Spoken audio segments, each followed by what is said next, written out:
Hello नमस्कार दोस्तों। आज भारतीय संविधान एवं राज्य व्यवस्था में नागरिकता का दूसरा वीडियो, जिसमें हम बात करेंगे कि नागरिकता का अंत किस प्रकार होता है, यानी कोई भी व्यक्ति है अपनी नागरिकता किस प्रकार त्याग कर सकता है और किस प्रकार उसकी नागरिकता से वंचित किया जा सकता है, उसके बारे में आज बात करेंगे। इससे पिछला वाला वीडियो था कि जो भारतीय नागरिकता प्राप्त करना चाहते हैं वो किस प्रकार से हमारे देश की नागरिकता प्राप्त कर सकते हैं। उसके लिए 5 प्रकार के प्रावधान किए गए थे भारतीय संविधान में। पहला तो जन्म से था, और दूसरा वंश परंपरा से, तीसरा था पंजीकरण से, चौथा था देशीयकरण और 5वां था भूमि अर्जन के द्वारा। इन 5 प्रावधानों के द्वारा कोई भी व्यक्ति भारत की नागरिकता प्राप्त कर सकता है। तो वो आप उसके बारे में जो भी आप कुछ जानना चाहते हैं तो आप इससे पिछली वाली वीडियो नागरिकता पार्ट 1 आप देख सकते हैं। आज बात करेंगे नागरिकता पार्ट 2 की। नागरिकता पार्ट 2 में आज बात करेंगे नागरिकता का अंत। संसद को अधिकार है कि वो किसी भी व्यक्ति को नागरिकता से वंचित कर सकता है। तो उसके लिए कुछ प्रावधान है कि किस प्रकार से वंचित कर सकता है। तो देखते हैं, संसद भारतीय नागरिकता का अंत इन 6-7 प्रकारों से कर सकता है, जिसमें पहला है, अगर कोई भी व्यक्ति जो भारत का नागरिक है और वो अन्य किसी देश की नागरिकता अगर ग्रहण कर लेता है तो उसकी भारतीय नागरिकता समाप्त हो जाती है। दूसरा, कोई भी भारतीय नागरिक अगर अपनी स्वयं की इच्छा से अगर भारतीय नागरिकता त्याग करना चाहता है तो वो अपनी भारतीय नागरिकता त्याग कर सकता है। तीसरा, यदि कोई भी व्यक्ति संविधान के प्रति अनिष्ठा दिखा रहा है तो संसद द्वारा या सरकार द्वारा उसे भारतीय नागरिकता से वंचित किया जा सकता है।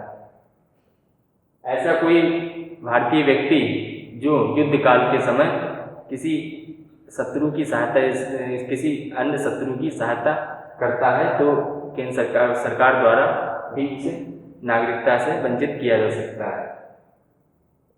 अगर कोई भी व्यक्ति गलत तरीके से किसी भी फर्जीवाड़े के तरीके से अगर कोई भी नागरिकता प्राप्त करता है तो उसकी भी भारतीय नागरिकता समाप्त हो सकती है।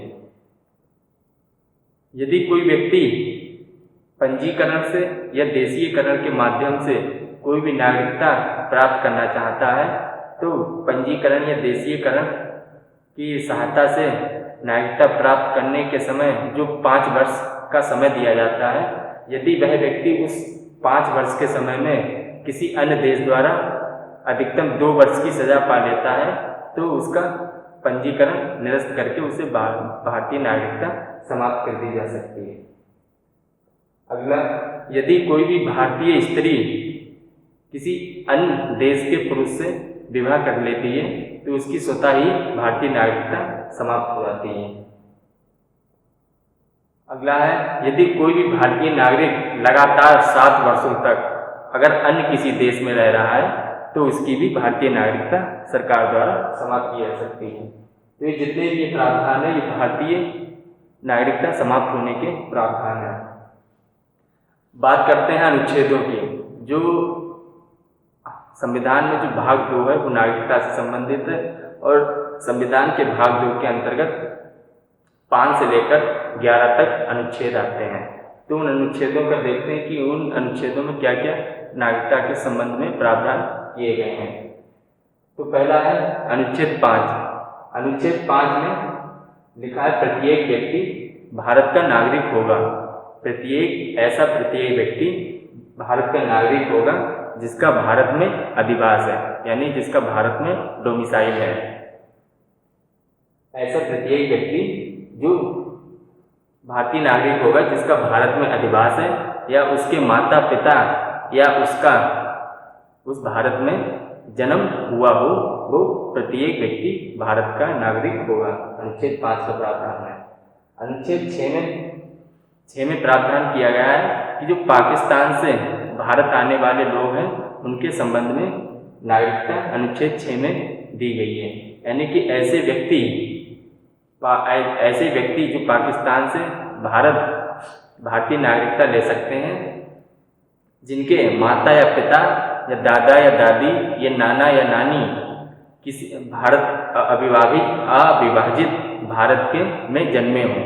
यदि कोई व्यक्ति पाकिस्तान का व्यक्ति है और भारत की नागरिकता लेना चाहता है तो उसके लिए दो कंडीशन है, या तो उसके माता पिता या उसके नाना नानी या उसके दादा दादी में से किसी एक का जन्म अविभाजित भारत में हुआ हो, और दूसरी कंडीशन है कि पाकिस्तान का वह व्यक्ति भारत की नागरिकता ले सकता है जो 19 जुलाई 1948 से पहले आकर भारत में बस चुका हो, या 19 जुलाई 1948 के बाद में अगर भारत में बसा है तो उसे संविधान के लागू होने से पहले पंजीकरण करवाना अनिवार्य है।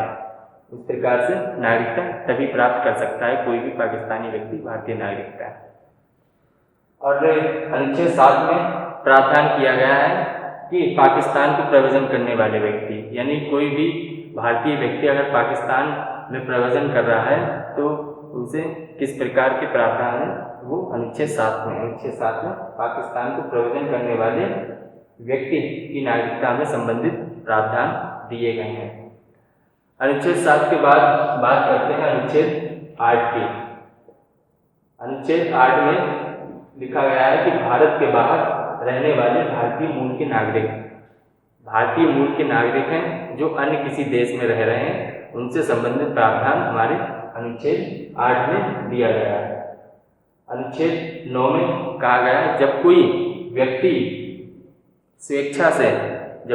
अपनी इच्छा से किसी विदेशी राज्य की नागरिकता ग्रहण कर लेता है तो उसकी नागरिकता स्वयं समाप्त हो जाती है। ये कहा गया है अनुच्छेद 9 में, जब कोई व्यक्ति स्वेच्छा से विदेशी राज्य का नागरिक होता है तो भारतीय नागरिकता स्वतः समाप्त हो जाती है। इसके बाद अनुच्छेद 10 कहता है कि व्यक्ति की नागरिकता विधि के नियमों के अधीन है, यानी व्यक्ति की नागरिकता जो विधि या कानून है उनके नियमों के अधीन है, जिसकी प्राप्ति संसदीय विधि द्वारा ही ली जा सकती है, अन्यथा अन्य किसी प्रकार से नहीं। अनुच्छेद 11 में कहा गया है, अनुच्छेद 11 में संविधान ने संसद को अधिकार प्रदान किया है कि वो नागरिकता के संबंध में विधि बना सकती है। ये तो हुए अनुच्छेद के बाद बात आती है कि दोहरी नागरिकता।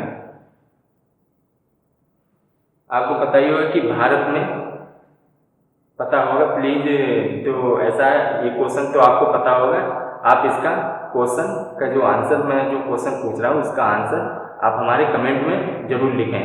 क्वेश्चन है कि भारत के समान एकल नागरिकता अन्य किस देश में है। क्वेश्चन नंबर 1, भारत के समान एकल नागरिकता अन्य किस देश में है, इसका आंसर आप हमें कमेंट में देंगे। और एक क्वेश्चन और है कि दोहरी नागरिकता का प्रावधान अन्य किस देश में है। इन दोनों क्वेश्चन के आंसर आप कमेंट में जरूर डालिए। इसके बाद बात करते हैं दोहरी नागरिकता की, जिसे कहते हैं ओवरसीज सिटीजनशिप ऑफ इंडिया। दोहरी नागरिकता इंग्लिश में कहते हैं overseas citizenship of India, Hindi में कहते हैं सीमा पारीय भारतीय नागरिकता।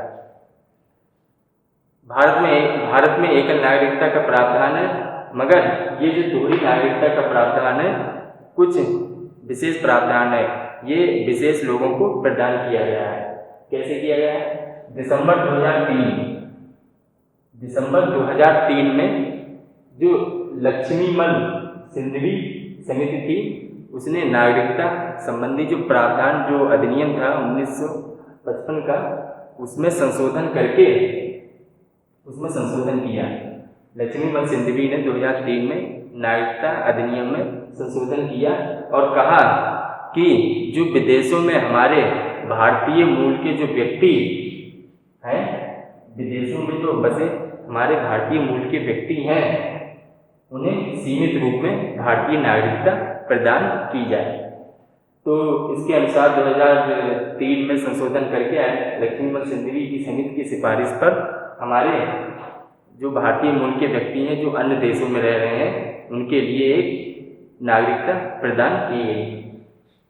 उस नागरिकता के अंतर्गत ऐसे 16 देशों को चुना गया। उस नागरिकता के अंतर्गत ऐसे 16 लोगों को उस नागरिकता के अंदर 16 देशों को चुना गया।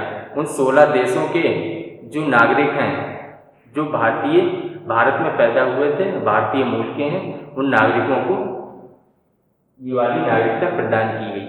OCI नागरिकता प्रदान की गई, ओवरसीज सिटीजनशिप ऑफ इंडिया प्रदान की गई। इस नागरिकता में एक खास बात है कि जिन भारतीय मूल के व्यक्तियों को OCI नागरिकता प्राप्त होती है वो बिना पासपोर्ट के हमारे भारत में आने जाने की स्वतंत्रता होगी। पहला फायदा, जिन लोगों को OCI नागरिकता प्राप्त है वो बिना पासपोर्ट के हमारे भारत में आने जाने की स्वतंत्रता होगी, परंतु हमारे देश में उन्हें मताधिकार करने की अनुमति नहीं होगी और ना ही कोई संवैधानिक पद प्राप्त करने का अधिकार होगा। जिन लोगों को दोहरी नागरिकता या OCI नागरिकता प्रदान है वो बिना पासपोर्ट के तो भारत में आ जा सकते हैं, परंतु उन्हें मताधिकार और संवैधानिक पद प्राप्त करने का अधिकार नहीं होगा। इसके बाद 2003 के बाद 2005 में नागरिकता संबंधी जो प्रावधान था उसमें संशोधन किया गया 2005 में, और 2005 में संशोधन करके कहा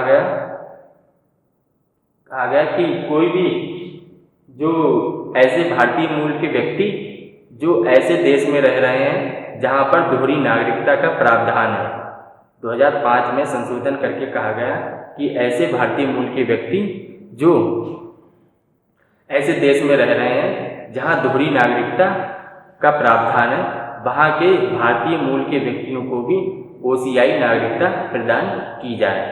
तो संशोधन द्वारा ऐसे व्यक्तियों को भी नागरिकता प्रदान की गई जो जहां पर दोहरी नागरिकता का, जिस देश में दोहरी नागरिकता प्रावधान है वहां के नागरिकों को भी OCI नागरिकता प्रदान की गई।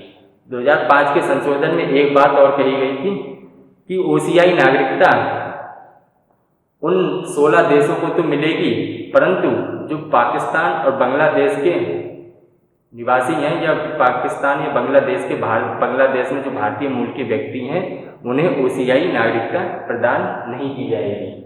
तो 2005 में 2 प्रावधान किए गए। पहला कि भारतीय मूल के ऐसे व्यक्ति जो ऐसे देश में रह रहे हैं जहां दोहरी नागरिकता का प्रावधान है उन्हें OCI नागरिकता प्राप्त होगी, और OCI नागरिकता पाकिस्तान और बांग्लादेश को छोड़कर अन्य सभी देशों में रह रहे भारतीय मूल के व्यक्तियों को OCI नागरिकता प्रदान होगी। इसके बाद जिन भारतीय मूल के नागरिकों को OCI नागरिकता प्रदान है उन लोगों के लिए केंद्र सरकार ने 2 योजनाएं प्रदान की हैं। पहली PIO कार्ड, उन भारतीय मूल के व्यक्तियों को एक कार्ड दिया जाता है PIO कार्ड, जिसे कहते हैं, जिसकी फुल फॉर्म है पर्सन ऑफ इंडिया ओरिजिन। दूसरा, केंद्र सरकार द्वारा उन भारतीय मूल के व्यक्तियों को कार्ड दिया जाता है OCI card, overseas citizenship of India card. ये दोनों कार्ड केंद्र सरकार द्वारा उन व्यक्तियों को दिए जाते हैं जो भारतीय मूल के और अन्य देश में रह रहे हैं और भारतीय नागरिकता प्राप्त कर चुके हैं। इसके बाद 2005 में संशोधन करने के बाद 2015 में नागरिकता संबंधी जो प्रावधान था उसमें संशोधन किया गया। उसमें संशोधन के तहत जो PIO और OCI कार्ड थे उनका विलय कर दिया गया। 2015 में भारतीय मूल के व्यक्ति जिन्हें ये दोनों कार्ड प्रदान है PIO OCI, तो 2015 नागरिकता संबंधी संशोधन करके उन दोनों कार्डों का विलय कर दिया गया। इसके बाद नागरिकता का आज दोनों पार्ट खत्म होते हैं, आज नागरिकता समाप्त होती है। इसके बाद बात करेंगे अगली वीडियो में मूल अधिकार की, क्योंकि भाग 2 खत्म हो गया। भाग 2 के बाद भाग 3 आएगा जिसमें मूल अधिकारों का वर्णन किया गया है। उससे पहले जो भी मैंने दो क्वेश्चन आपको दिए हैं उन दोनों क्वेश्चनों का आंसर आप जरूर दें। पहला क्वेश्चन है कि भारत के समान एकल नागरिकता का प्रावधान अन्य किस देश में है, और दोहरी नागरिकता का प्रावधान किस देश में है। ये दोनों क्वेश्चन के आंसर आप कमेंट में जरूर दें। और साथ ही साथ जो भी हमारे नए व्यूअर है प्लीज़ इस चैनल को जरूर सब्सक्राइब करें, और इसका लिंक ये वीडियो आप अपने दोस्तों के साथ शेयर भी कर सकते हैं और कमेंट करते रहिए। थैंक यू, धन्यवाद, जय हिंद।